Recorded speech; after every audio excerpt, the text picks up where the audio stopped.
Bonjour et bonsoir. Shalom à tous. Que l'Éternel soit loué pour ces numéros que nous voulons encore partager avec vous, la, la parole du Seigneur. Nous sommes dans une séance que nous sommes en train de partager, ce qui concerne beaucoup plus le ministre de Dieu. Nous sommes dans une séance que nous avons nommée le défi, le pasteur et ses défis au quotidien.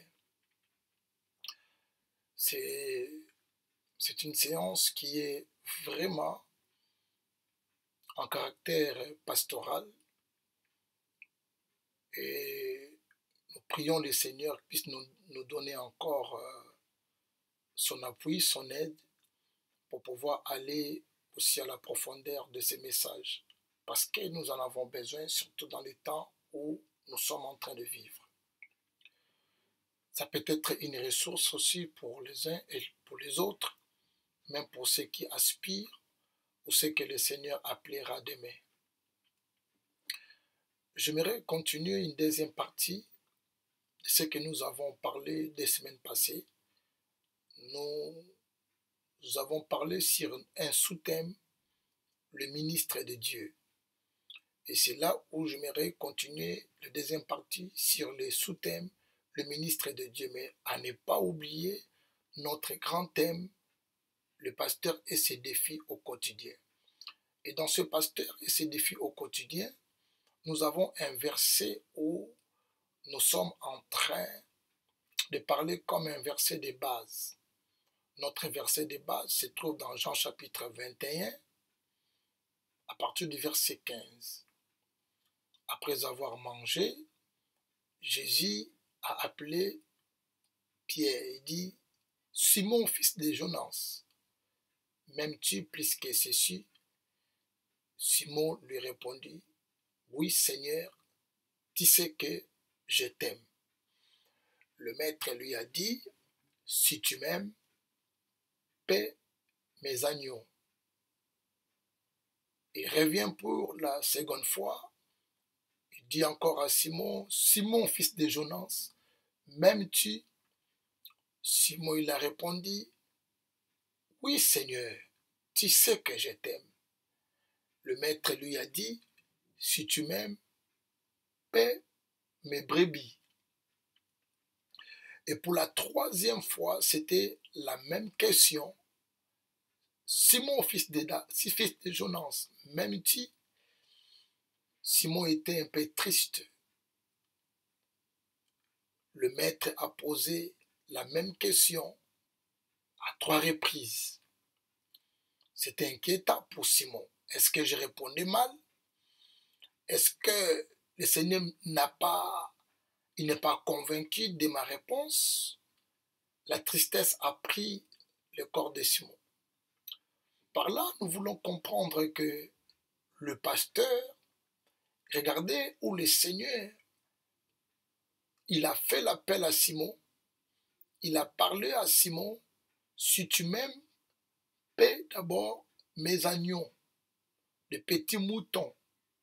Et si tu m'aimes pour la deuxième fois, paie mes brebis. » Vous sentez ici, le Seigneur est en train de montrer également à Simon son souci.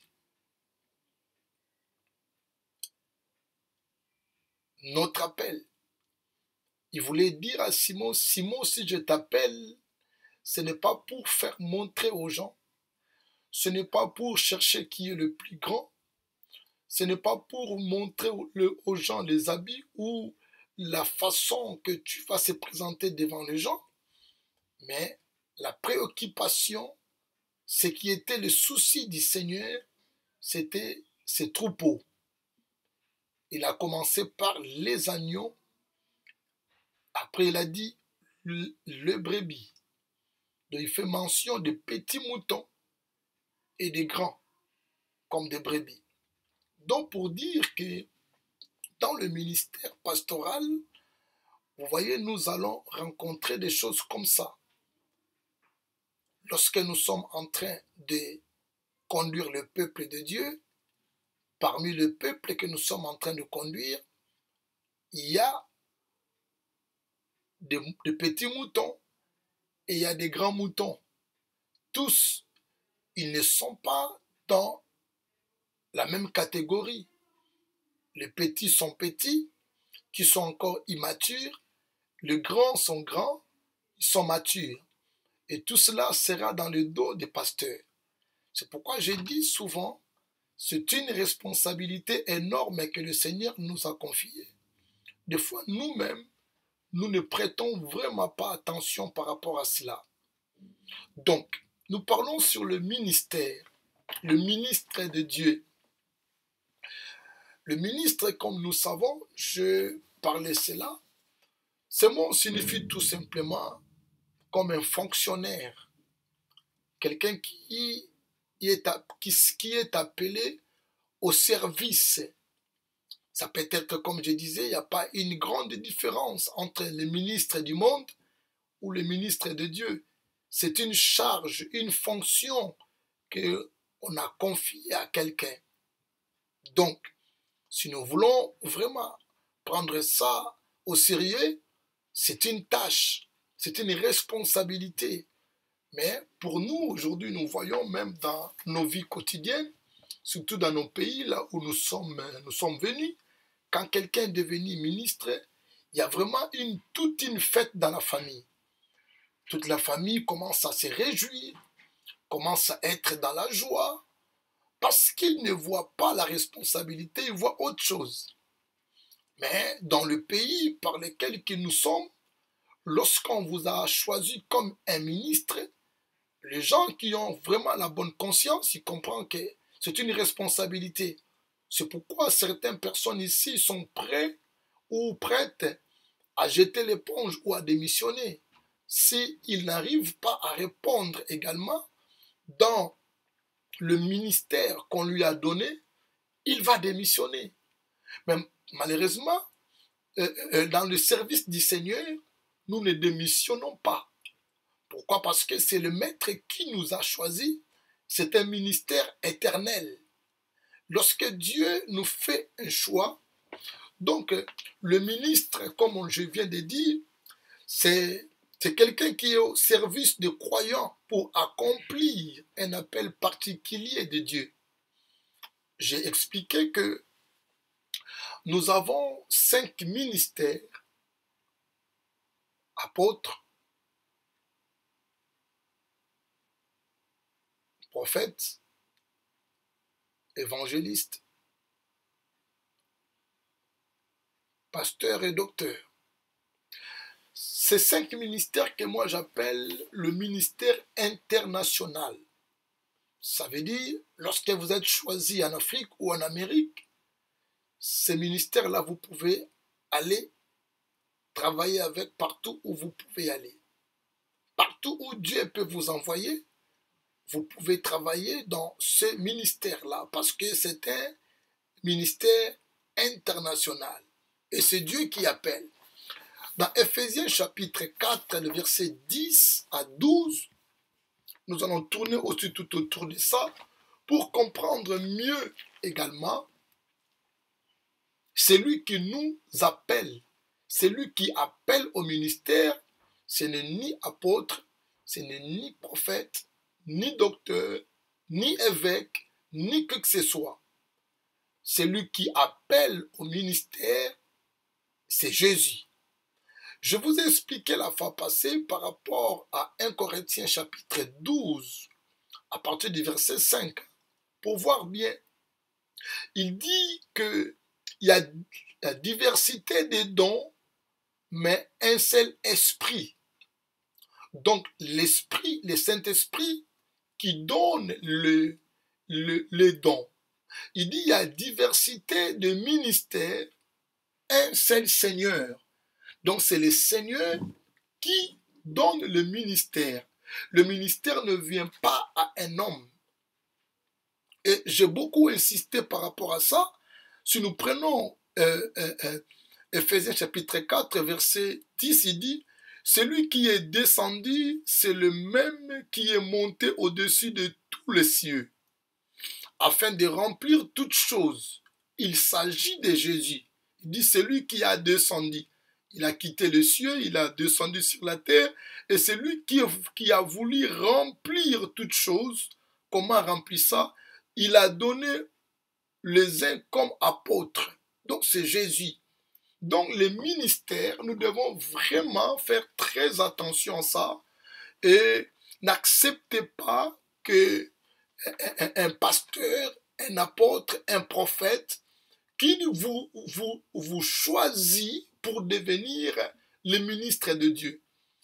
Vous serez le ministre de ce pasteur-là et vous ne serez pas le ministre de Dieu. Et c'est là où aussi nous devons faire très attention à cela.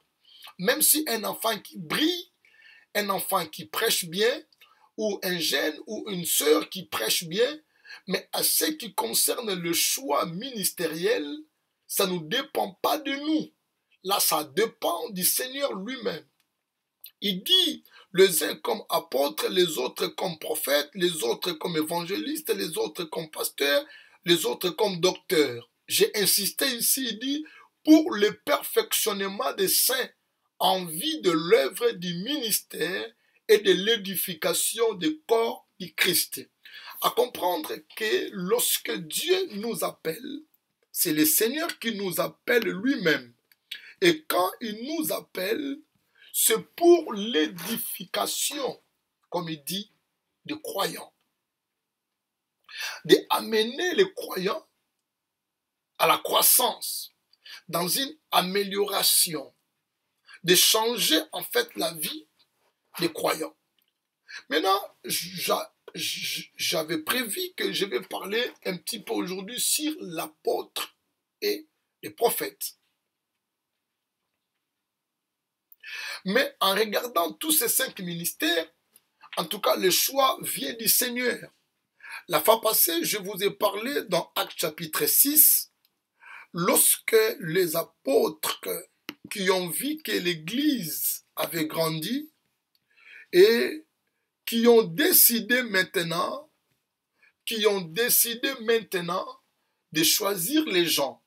C'est là où j'ai insisté aussi de comprendre que les apôtres ont compris bien la leçon ou la matière pour dire que le choix ministériel ne dépend pas de nous.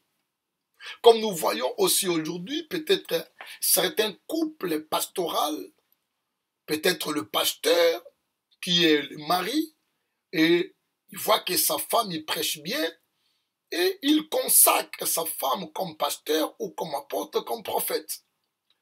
Peut-être une femme qui est pasteur, elle voit aussi que son mari il prêche bien, elle consacre son mari comme pasteur, comme prophète, comme apôtre. Donc des consécrations pareilles, je peux dire que Dieu ne les connaît pas ça. Dieu, oui, il peut vous considérer comme son serviteur parce que vous travaillez dans son champ, mais au sujet de ministère, Dieu, le Seigneur ne vous connaît pas comme un ministre de Dieu. Pourquoi? C'est parce que vous étiez choisi par un homme et non par le Seigneur. Le choix ministériel ne vient pas de qui que ce soit, ni de ton père spirituel, ni de ton père biologique, ni de quelqu'un d'autre. C'est un choix qui vient directement du Seigneur. Et ce choix-là du Seigneur ne dépend pas, ne dépend pas de certains critères. Tout dépend de lui-même, le Seigneur.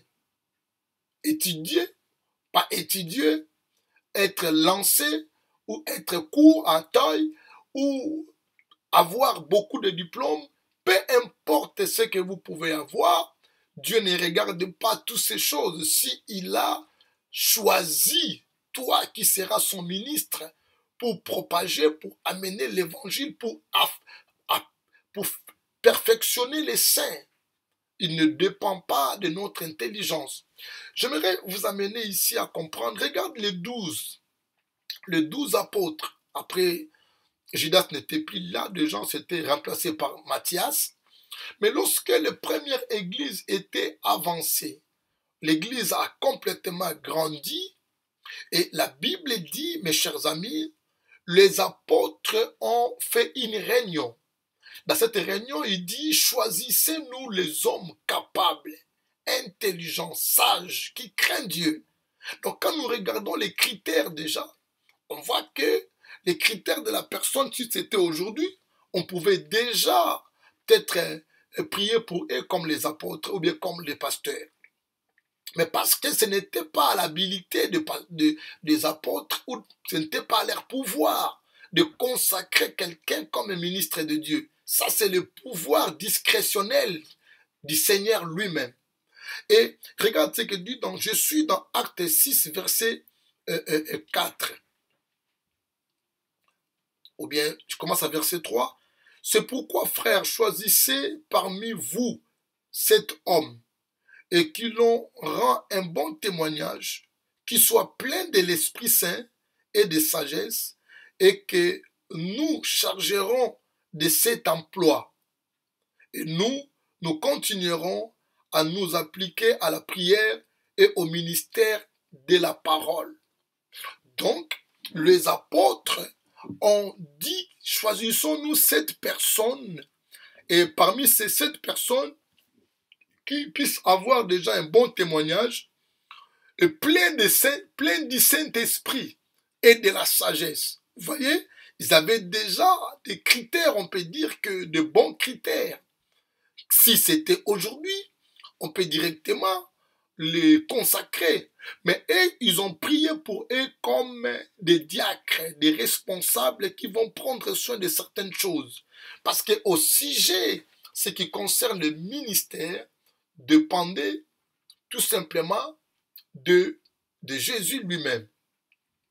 Regardez la vie aussi, quand vous regardez bien la vie de Samuel dans la maison de Dieu, là où il servait le Seigneur, au pied de sacrificateur Élie. Lorsque Dieu a appelé Élie, Samuel venait auprès d'Élie. Élie a compris que c'est le Seigneur qui l'appelle. Il dit accepte de manière comme ça et comme ça. Et parce que Élie n'avait aucun pouvoir. Pendant longtemps que Samuel a resté sur son pied, malgré les enfants d'Élie étaient des enfants un peu turbulents, qui faisaient des choses qui n'étaient pas dignes de faire dans la maison de Dieu. Vous voyez, et ils étaient tout près d'Élie, mais ils faisaient tellement, ils amenaient leur vie en désordre. Mais Samuel était consacré depuis le ventre de sa mère. Sa maman, elle est venue déposer Samuel au pied d'Élie depuis son enfance. Mais mon frère, ma soeur, regardez que Élie, il a vu le comportement de Samuel. Élie a vu que Samuel le marchait bien, il écoutait bien, il était vraiment sous ses pieds. Mais Élie, il n'a pas un jour osé à choisir ou à mettre la main sur Samuel pour que Samuel devienne prophète, ou pour que Samuel devienne pasteur, ou pour que Samuel devienne évangéliste, ou docteur, etc. Mais malgré que Samuel était obéissant à Élie, malgré que Samuel faisait bien ses actes dans la maison du Seigneur, mais au sujet de l'appel, au sujet des choix ministériels, tout dépendait du Seigneur. Donc, en d'autres termes, si nous avons consacré certaines personnes par précipitation, par nos sentiments, c'est à nous de demander quand même le pardon aussi. C'est à nous de retourner vers le Seigneur. Parce que nous avons fait un choix selon nous et non le choix du Seigneur. Ça aussi, c'est vraiment une erreur que nous, peut-être les anciens dans le ministère, que nous avons commis. Et maintenant, lorsque vous mettez la main sur quelqu'un qui n'a pas été choisi par le Seigneur, donc c'est l'erreur de la personne qui a mis la main sur lui.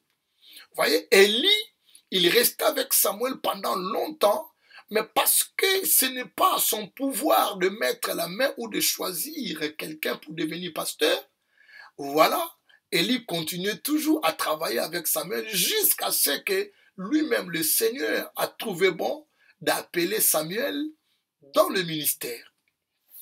Donc, nous devons faire très attention à ça. Donc, je peux avoir une femme qui prêche bien, je peux avoir un mari qui prêche bien la parole, mais le choix du ministère ne dépend pas de moi, son mari, ni de sa femme. Le choix du ministère dépend du Seigneur. Vous pouvez aussi avoir un enfant qui vous écoute bien, qui est vraiment sous votre pied. Il est là au service du Seigneur à temps plein. Il est obéissant à vous. Il est là, il vous soutient. Mais le choix du ministère ne dépend pas de vous. Ce n'est pas parce qu'il m'écoute, ce n'est pas parce qu'il est sous mes pieds, ce n'est pas parce qu'il m'aide dans le ministère, forcément que je vais le consacrer pasteur ou apôtre ou prophète. Donc, nous devons vraiment essayer de faire l'effort de retourner dans le principe. Le rôle de cette branche d'enseignement, c'est juste pour ramener chacun d'entre nous dans le principe, dans le bon chemin, de retournons dans le principe du Seigneur parce que nous sommes en train de faire beaucoup de choses qui n'ont rien à voir avec le Seigneur. Nous sommes en train de faire des choses où le Seigneur n'est pas content de l'Église d'aujourd'hui, ce que nous sommes en train de faire. Donc, ne donnez pas à quelqu'un une responsabilité là où le Seigneur n'a pas choisi. Ce n'est pas du tout bien. Donc, parlons de l'apôtre, comme je vous ai prévu la fois passée. Lorsque nous parlons d'un apôtre, nous devons tout simplement comprendre que la fois passée, je vous ai dit, aujourd'hui, nous faisons beaucoup des erreurs d'amalgame. Nous pensons réellement qu'un apôtre, c'est celui-là qui a bâti beaucoup des églises. Un apôtre, c'est celui qui a consacré beaucoup de pasteurs. C'est ça que nous avons compris ou bien nous commençons à faire aujourd'hui. Et ce qui vient derrière nous, aussi dans leur tête, ils commencent à comprendre que celui qui a beaucoup des églises, il est forcément apôtre. Ou celui qui a consacré plusieurs pasteurs, il est forcément apôtre. Et je dirais également, vraiment non. Selon le principe du Seigneur, dans tout début du ministère, ce n'est pas été comme ça. Et quand nous regardons le Seigneur lui-même, il n'a pas fait des choses comme ça. Ça n'a rien à voir avec quelqu'un qui a plusieurs églises pour qu'il devienne forcément apôtre, non. Ou bien qui a consacré plusieurs pasteurs, lui aussi devient directement apôtre pour marquer la différence, non. Vous êtes pasteur, vous pouvez consacrer plusieurs pasteurs, vous restez toujours pasteur, mais il y a toujours une considération tant qu'un ancien dans le ministère. Je crois que le nouveau pasteur qui vient d'être consacré, il y aura toujours de la considération parce que, entre guillemets, vous êtes son père, entre guillemets, vous êtes ancien dans le ministère. Mais ce que nous voyons aujourd'hui, lorsque nous consacrons beaucoup de personnes et nous devenons des apôtres.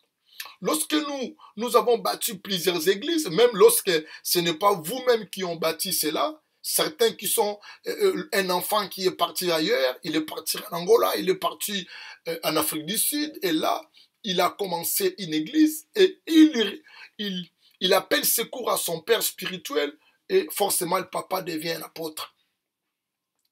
Ça, c'est une erreur que nous sommes en train de commettre. Et je vous expliquais que les apôtres sont appelés apôtres sans même gagner une âme, sans même bâtir une église. Mais le Seigneur les a choisis, il les a enseignés, après avoir fini son enseignement, il les a envoyés. je vous ai dit que l'apôtre signifie tout simplement quelqu'un qui est chargé dans une mission. Donc, nous pouvons dire un apôtre, c'est un missionnaire.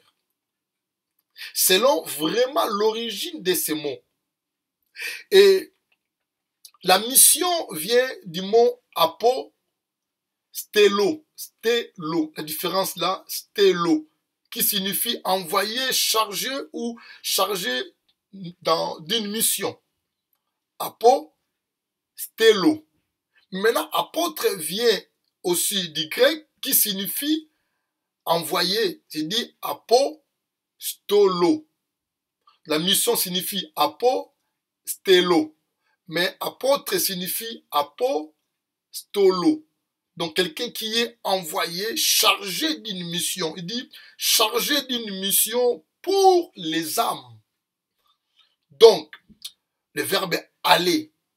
Le Seigneur, quand il a parlé, il les a envoyés pour aller faire des disciples. Et ce verbe-là, aller, qui a dit je vous envoie, allez-y, c'est qui signifie chargé d'une mission. Quelqu'un qu'on a confié une mission pour aller faire la mission de gagner les âmes. Et dès lors que ce mot qui dit je vous envoie, allez, cette mission-là qu'on appelle ça apostélo. Maintenant, ceux qui sont chargés de la mission, c'est ce qu'il appelle apostolo. Celui qui est chargé d'une mission pour gagner les âmes. Regardez, quand vous regardez dans la Bible, il y a pas, les apôtres n'ont pas encore consacré quelqu'un. Les apôtres n'ont pas encore bâti une église. C'est une personne qu'on a charge, une mission. Donc quand vous êtes apôtre, vous devez comprendre que vous êtes chargé d'une mission. La mission quoi? De gagner les âmes.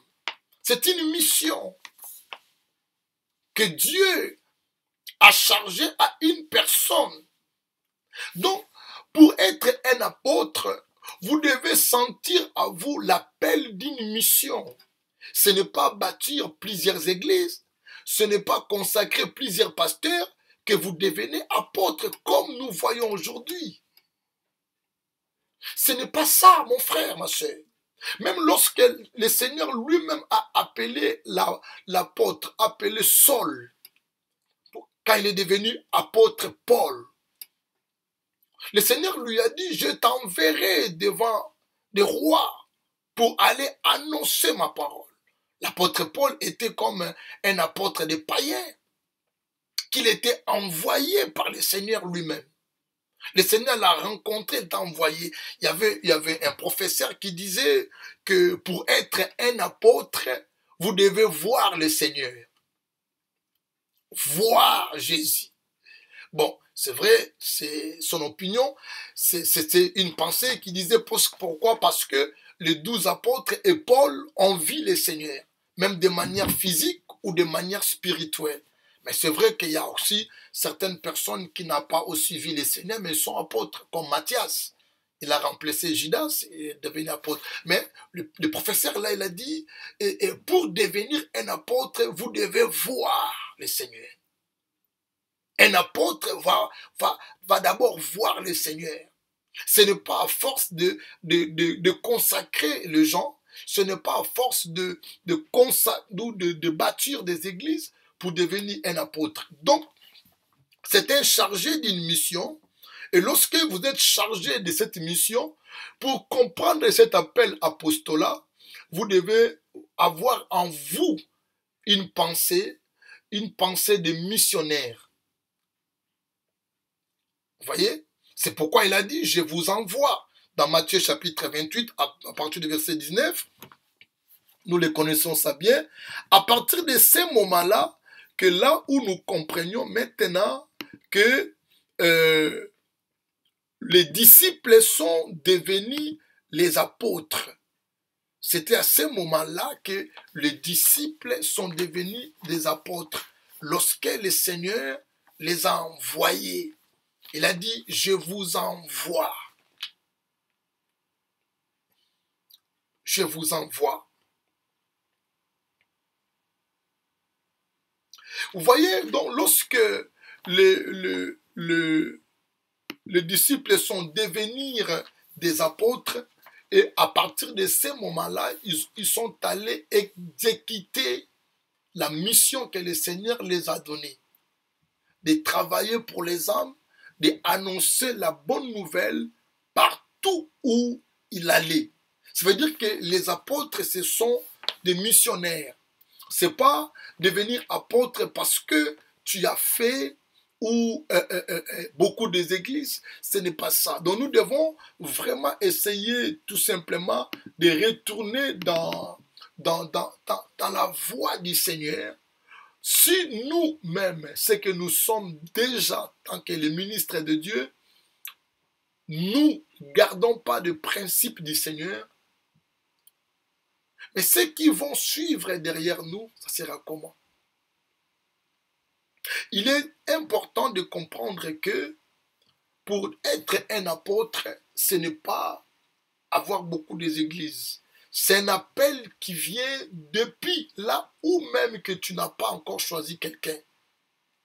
Ça veut dire, si tu es apôtre, ton apostolat va commencer depuis les débuts de votre ministère.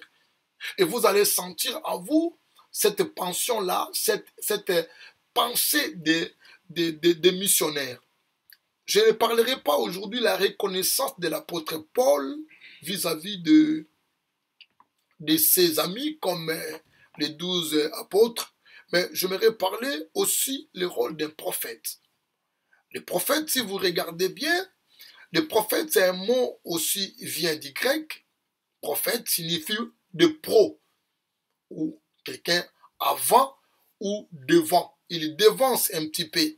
Le prophète peut donc désigner soit celui qui dit avant, dans le sens de prédire, soit celui qui déclare hautement et publiquement.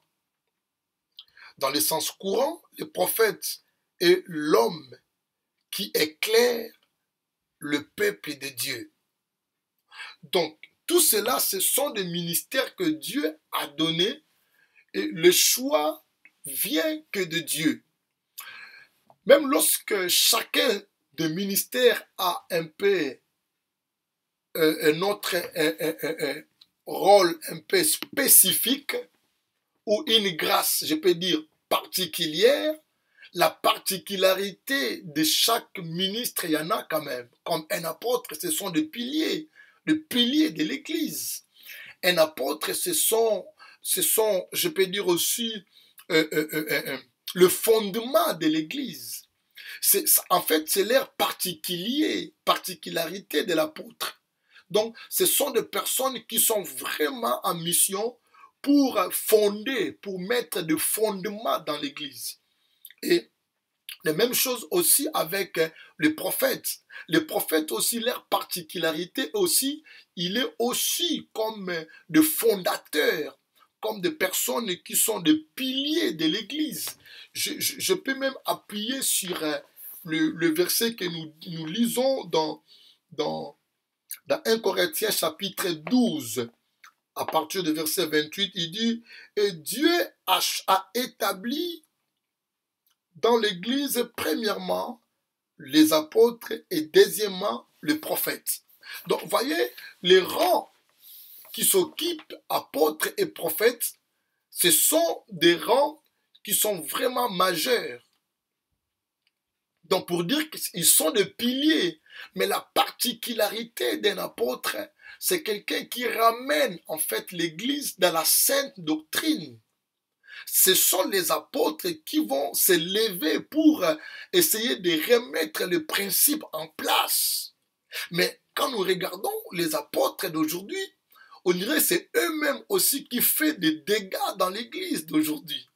Mais or, leur particularité de vraiment de redresser lorsque ou le pasteur, le prophète ou bien l'évangéliste, les docteurs qui sont déviés dans leur enseignement, c'est l'apôtre qui vont ramener des choses. Ils doivent baser dans la saine doctrine un apôtre. Ça, c'est la particularité d'un apôtre. Et la particularité d'un prophète, c'est quelqu'un aussi, comme la Bible nous dit, c'est un homme qui éclaire le peuple. Donc lui, il est en avance. Le Seigneur lui parle, ce n'est pas des prophéties que nous voyons aujourd'hui, non. Le but, ce n'est pas ça, des prophéties que nous voyons aujourd'hui, que une sœur qui a des culottes un peu rouges, la sœur qui a des pointures comme ça, il y a de l'argent dans ton compte. Ce n'est pas ça, ces prophéties-là. Les prophètes, c'était vraiment leur particularité pour conduire le peuple selon les directives du Seigneur. Mais tous les ministres, nous avons un seul rôle à jouer, le perfectionnement des saints pour édifier le corps du Christ. Nous sommes tous des ministres de la parole, mais parmi les 5 ministères, chacun a sa particularité. Et la particularité d'un prophète, comme je viens de dire, le prophète est un homme qui éclaire le peuple. Lorsque le peuple marche dans les ténèbres, lorsque le peuple s'est dévié, lorsque le peuple voulait marcher, c'est le prophète qui va prédire, qui va parler des gens, ce qu'il reçoit de la part de Dieu. Mais quand nous regardons les prophètes d'aujourd'hui, mais c'est vraiment des méli-mélos. C'est vraiment on dirait la destruction totale. Que Dieu nous fasse grâce, que nous puissions retourner chacun d'entre nous dans notre poste et que chacun puisse bien travailler sa particularité pour faire avancer en fait l'œuvre que le Seigneur nous a donnée, le corps du Christ. Nous sommes tous les ouvriers du Seigneur au service des croyants. Au service des croyants, et chacun va porter quelque chose de la particularité qu'il a reçue de la part du Seigneur. Que Dieu vous bénisse et nous allons continuer ces sous-thèmes, le ministre de Dieu, si Dieu nous prête encore la vie. En même temps, portez-vous bien, que la grâce de Dieu Tout-Puissant soit sur chacun de nous. C'est lui qui nous a appelés, il est fidèle. Il ne va pas nous abandonner. À très bientôt. Au revoir.